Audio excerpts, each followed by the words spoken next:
nous examinons le vœu 14 relatif à la restauration scolaire, incluant un apport en viande de qualité. La parole est à Nelly Garnier pour le groupe Changer Paris. Merci Madame le maire, chers collègues, et en particulier mes chers collègues du groupe écologiste. Je vous ai préparé un sauté de veau aux olives. C'est du veau normand, il a été élevé sous la mer. C'est comme ça qu'on dit dans les territoires où 18h n'est pas le milieu de l'après-midi. Alors j'aimerais que nos enfants dans les cantines scolaires aient la garantie d'avoir ce type de plat au déjeuner. Mais bon, quand je vois ce qui a été servi aux élèves des cantines du 18e arrondissement pendant des mois, je me dis que c'est loin d'être acquis. Et puis, quand j'entends une de vos adjointes écologistes dire que la ville pourrait mettre en place des menus sans viande dans les cantines parisiennes, je me dis que ce n'est pas acquis. Et tout cela nous inquiète vraiment. Nous demandons donc à la ville de prendre fermement l'engagement de continuer à servir de la viande de qualité dans les cantines scolaires parisiennes. Vous le savez, pour de nombreux enfants, notamment des classes populaires, le repas à la cantine est le repas le plus complet de la journée. C'est souvent le seul repas où ils ont de la viande. C'est donc notre responsabilité qu'ils y trouvent une viande de qualité, justement la viande qu'ils ne mangent pas habituellement. Je vous rappellerai d'ailleurs qu'un arrêté de 2011 impose un nombre minimum de repas avec viande dans les cantines scolaires. Promouvoir la viande, c'est aussi défendre nos éleveurs français. Et comme il y a un poste d'adjointe à l'agriculture dans cet exécutif, j'imagine que vous y êtes sensible. Donc, chers collègues, on ne peut pas sacrifier nos enfants sur l'autel de l'idéologie ou des modes. Sinon, puisque la mode est désormais au jeûne intermittent, on peut aussi envisager de faire jeûner nos enfants. Et vu les finances de la ville, là encore, permettez-nous d'avoir quelques craintes que vous soyez tentés.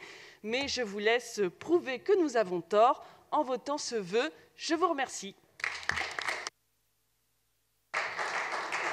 Alors, pour répondre, la parole est à Patrick Bloch. S'il vous plaît, allez-y. Voilà un vœu qui n'est évidemment ni excessif ni caricatural. Je pense que vous l'avez toutes et tous noté. Ce qui m'étonne, c'est qu'il ait été déposé au Conseil de Paris. Vous l'auriez déposé dans chaque conseil d'arrondissement, ça pourrait être en cohérence, puisque je vous signale, s'il le fallait, que la restauration scolaire est assurée par chacune des 17 caisses des écoles, présidées par les maires d'arrondissement et qui fonctionne en toute autonomie, notamment pour la composition des menus, puisqu'il y a même dans chaque caisse des écoles, j'en ai présidé une commission des menus. Donc c'est vous dire que je suis loin du sujet. Et de ce fait, évidemment, je donne un avis défavorable à votre vœu, car c'est une caricature des efforts qui sont faits par chaque caisse des écoles pour améliorer la qualité des repas servis aux élèves. Il y a jusqu'à 1 ou 2 repas végétariens par semaine dans un certain nombre de caisses des écoles. Il ne s'agit absolument pas, évidemment, de supprimer la consommation de viande à l'horizon 2026. C'est de type même de fake news.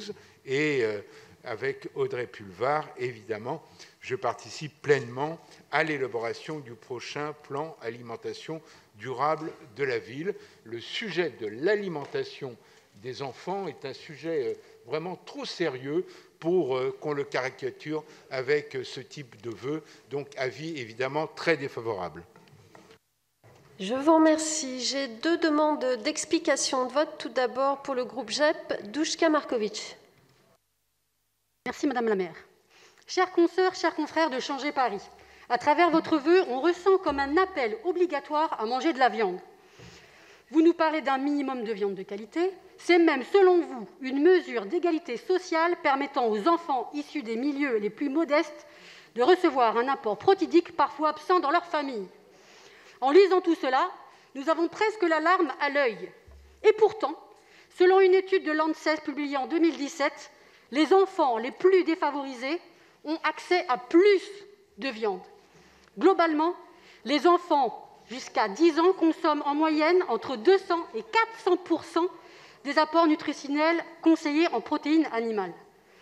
Donc, nous sommes face à une surconsommation de viande. Ainsi, ce dont souffrent les enfants des familles modestes, c'est de ne pas manger suffisamment de légumes et de fruits. Mais visiblement, cela ne vous émeut pas. Vous devez pourtant connaître le programme du PNNS, Programme National Nutrition Santé, le fameux « Manger, bouger » et ses recommandations. Limiter les apports en matière grasse, manger 5 fruits et légumes par jour, faire 30 minutes de sport quotidiennement. Vous voyez, le programme ne parle pas de viande.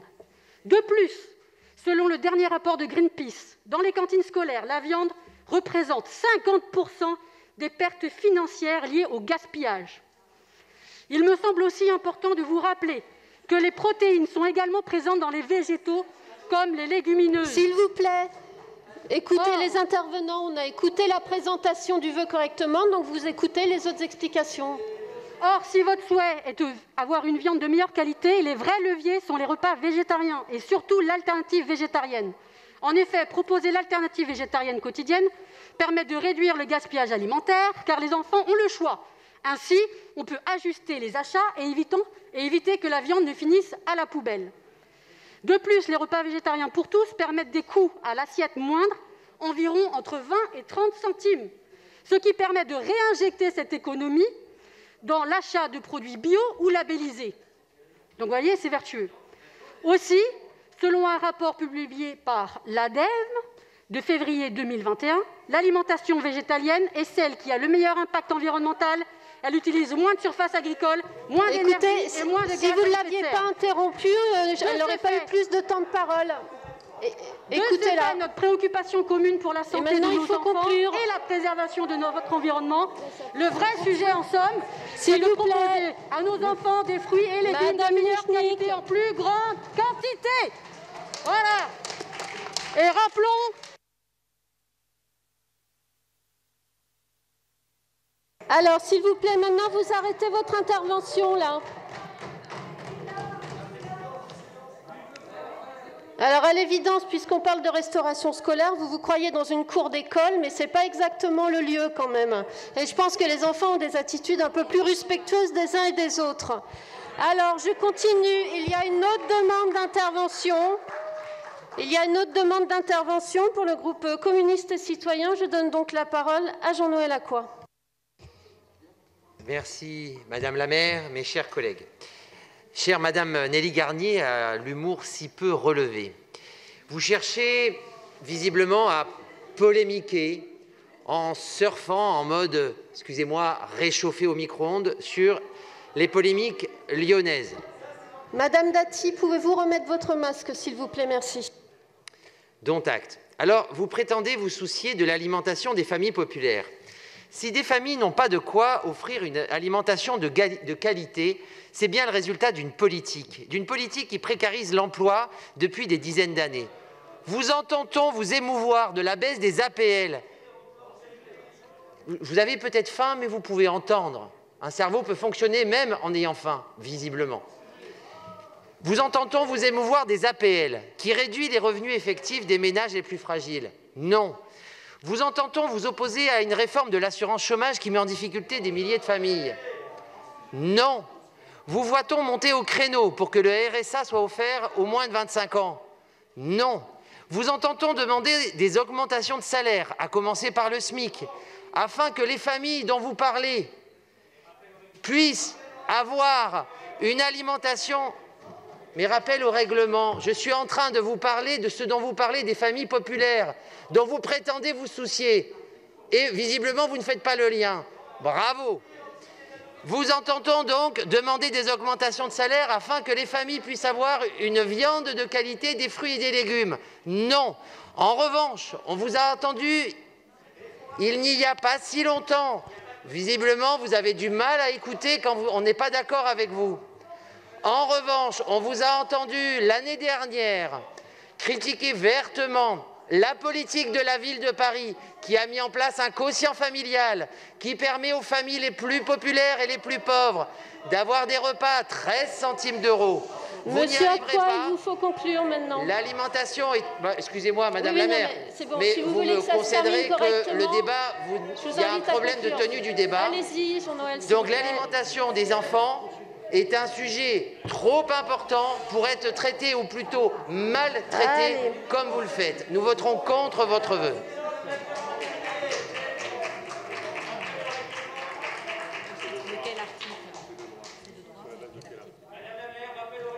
Alors, qui crie? Parce que là, vous êtes tellement nombreux à parler fort qu'on n'arrive pas à savoir d'où ça vient. Donc, qui demande un rappel à règlement? Oui, je ne sais pas quel est votre art, mais en tous les cas, pour l'instant, vous n'êtes pas audible. Alors, s'il y a un rappel au règlement, sur quelle base? Je vous en prie, allez-y, Catherine. Oui, merci Madame la maire. Oui, juste compte tenu de ce qui vient d'être dit, mon groupe Changer Paris voudrait faire un rappel au règlement au titre de l'article 14 de notre règlement, puisqu'on est en train de commenter un vœu et on voit bien que ce vœu n'est pas rattaché à un projet qui est inscrit à l'ordre du jour et en tout cas parle d'autres sujets.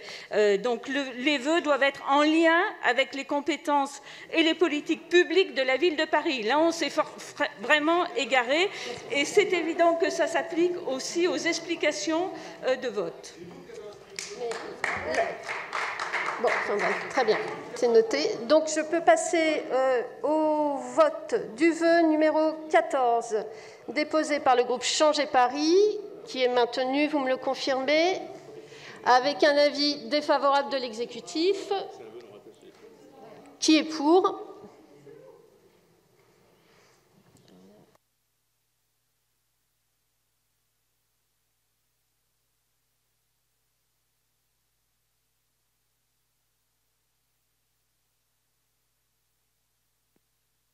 Salle des fêtes.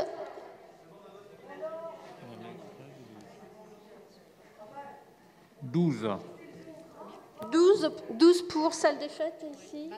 Et 24. Donc, ce qui fait 36 pour. Qui est contre?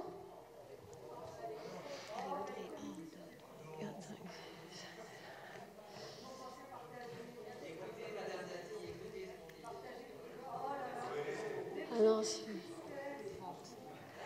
salle des fêtes. Attendez, on compte. Pardon? Nous comptons, ça arrive.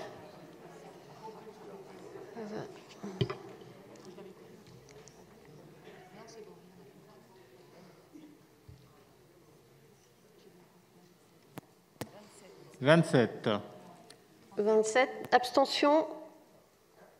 Il n'y en a pas. Il est rejeté avec 57 voix contre et 36 pour.